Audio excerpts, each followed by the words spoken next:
the first chapter of class 9th history. Please do like, share, subscribe to YouTube channel and leave your valuable comments. If you require any information regarding live classes or recorded classes, you can contact at the number given. We'll start with the first question today. What were the reasons of empty treasury? Before this, what is the meaning of the word French Revolution? You all understand French as a nationality of the country France, but what is the meaning of the word revolution? Revolution means when a transition is brought, a change is brought from a non-democratic form of government to a democratic form of government. जब एक change लाया जाता है, एक transition लाया जाता है non democratic form of government से डेमोक्रेटिक फॉर्म ऑफ गवर्नमेंट में, उसको हम लोग कहते हैं रेवोल्यूशन. अब नॉन डेमोक्रेटिक गवर्नमेंट्स चार तरीके की हो सकती हैं. There can be 4 types of non democratic forms of governments. First is monarchy. Monarchy का मतलब होता है किंग. जब कोई राजा रूल कर रहा होता है उसको हम लोग मोनार्की कहते हैं. सेकंड होता है military rule. What is the military rule? Military rule means when a military takes over the political affairs of a country. और इसका बेस्ट एग्जांपल है पाकिस्तान. पाकिस्तान के अंदर जनरल परवेज मुशर्रफ ने फोर्सफुली प्रेसिडेंटशिप छीन ली थी मिलिट्री रूल. तो इसका सेकंड एग्जांपल आता है हमारे पास मिलिट्री रूल. थर्ड हमारे पास है डिक्टेटरशिप. डिक्टेटरशिप का मतलब होता है जब सारी की सारी पावर एक सिंगल पर्सन को हमने दी होती है. और इसके एग्जांपल है एडोल्फ हिटलर, नाजिज्म जर्मनी, जिसका थर्ड चैप्टर. एंड फोर्थ इसके अंदर हमारे पास आता है communism. Communism means when there is a single party who contest the elections. जब एक अकेली पार्टी इलेक्शंस लड़ेगी और हर साल वही पार्टी जीतती जाएगी, उसे हम लोग कहते हैं कम्युनिज्म. और इसके एग्जांपल है China. In China we have the Communist Party of China, the CPIC. This is the example of communism. Now what is democracy? Democracy means for the people, by the people, with the people. Democracy is a form of government in which everyone above the age of 18, irrespective of caste, creed, sex or religion, has the right to vote. हम अपने elected representatives को choose कर सकते हैं. ये होता है democracy. तो जब एक चेंज लाया जाता है ना, एक ट्रांजिशन लाया जाता है किसी non democratic form of government से किसी डेमोक्रेटिक फॉर्म ऑफ गवर्नमेंट में, उसको हम लोग क्या कहते हैं? उसे रेवोल्यूशन. पहला क्वेश्चन हमारे सामने है, what were the reasons of empty treasury? 1774 में Lewis 16 became the ruler of France. Louis XVI ascended the throne of France in 1774. Louis XVI bourbon dynasty को बिलोंग करता था. He was a descendant of the Bourbon dynasty.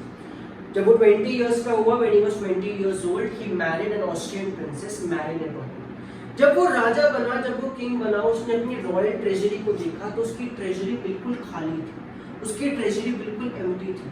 अब हमारा question ये है कि क्या रीजंस थे उस एम्प्टी ट्रेजरी के? एम्प्टी ट्रेजरी का सबसे पहला बहुत बड़ा रीजन था war. Long years of war, बहुत सालों की वॉर की वजह से फ्रांस के जो फाइनेंशियल रिसोर्सेज थे वो पूरी तरीके से डिप्लीट हो गए थे.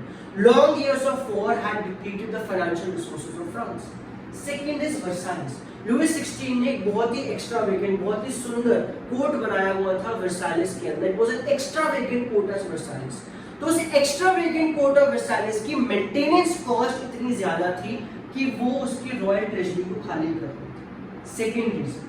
Third is America. लुईस 16 ने अमेरिका को हेल्प करी थी इंडिपेंडेंस में.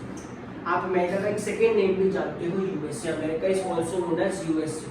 The full form of USA is United States of America. 13 American colonies were helped by Louis 16 to get independence from Britain. Louis 16 ने 13 अमेरिकन कॉलोनीज की help करी थी Britain से इंडिपेंडेंस के लिए. तो इस इंडिपेंडेंस की लड़ाई के अंदर भी फ्रांस के काफी रिसोर्सेज डिप्लीट हो गए थे. इसके अलावा लुईस 16 ने बहुत सारे लोन्स वगैरह भी ले रखे थे लेंडर्स से. Louis XVI had taken a lot of loans from the lenders.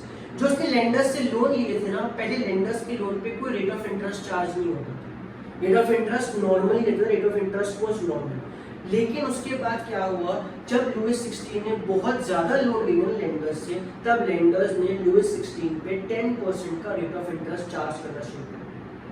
तो आप इसके अंदर लगाओ कि 2 बिलियन लीवरेज का लुईस 16 ने ऑलरेडी लोन ले रखा था. प्लस जब लुईस 16 ने 1 बिलियन लीवरेज का एक और लोन लिया. मैं यहाँ पे टर्म यूज कर रहा हूँ लीवरेज. लीवरेज अर्स्टवाइल करेंसी है फ्रांस की, पुरानी करेंसी है फ्रांस की.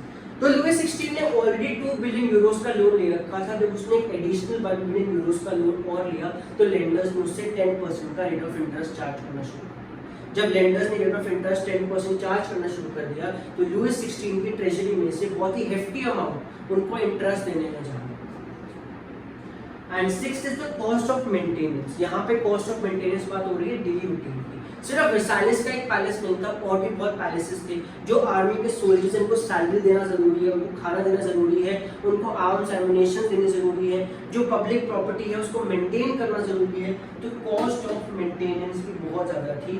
ये 6 रीजंस थे एम्प्टी ट्रेजरी ऑफ फंड्स के। So the first question presented before us was what were the reasons of empty treasury of France? इसके अंदर मैंने कहा there were 6 reasons of empty treasury of France. For empty treasury of France, first of all is war. Long years of war had drained the financial resources of France. Louis XVI had built an extravagant court at Versailles whose maintenance cost was very high. Louis XVI had taken a loan of 2 billion livres. When he took an additional loan of 1 billion livres, lenders started charging interest of 10%.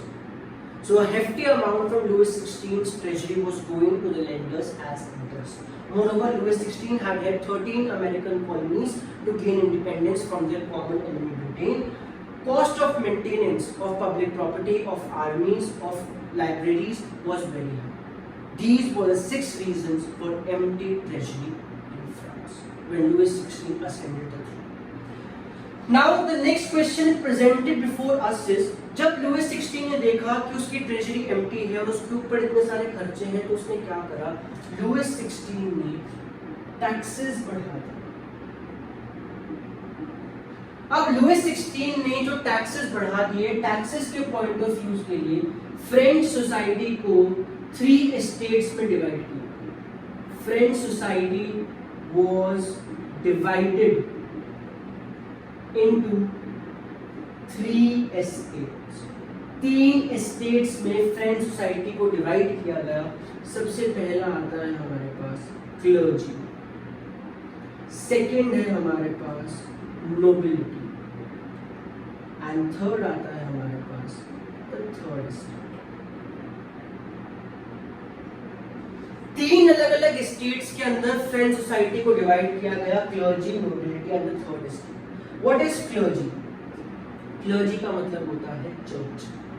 जितने भी church के priest हैं, church के officials हैं, वो सारे के सारे क्लर्जी के अंदर आते हैं। सेकंड होता है नोबिलिटी। नोबिलिटी क्या होता है? किंग, उसकी वाइफ, पूरी रॉयल फैमिली और साथ में जितने भी नोबल्स हैं ना, वो सारे के सारे किस में आते हैं?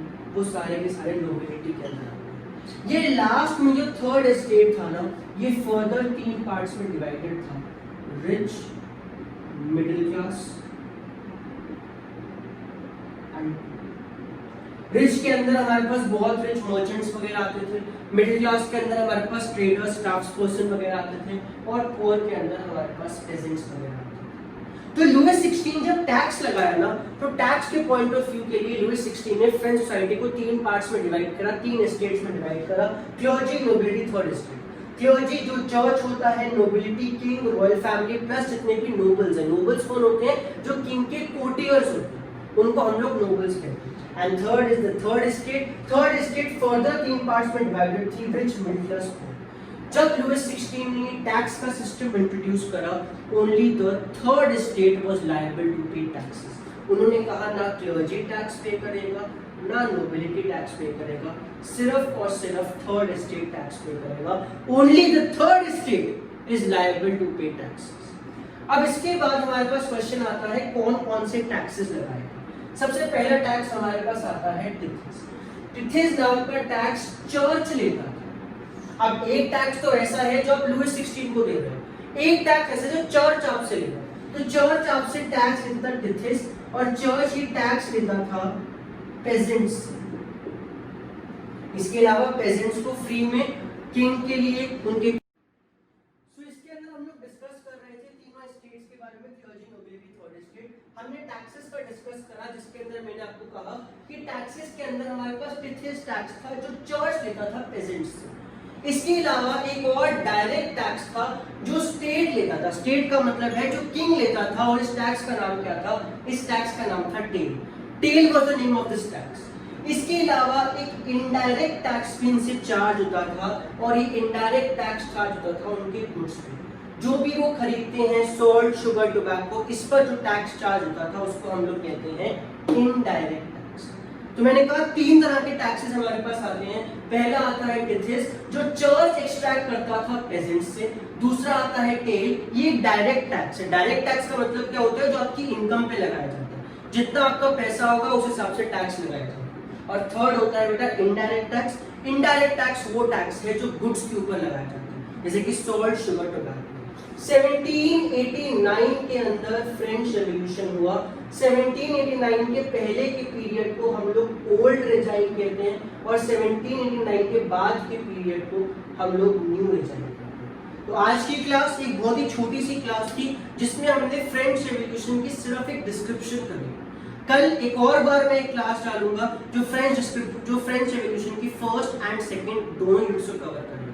So thank you everyone for watching the video till end. Do like, share, subscribe and leave your valuable comments. Thank you.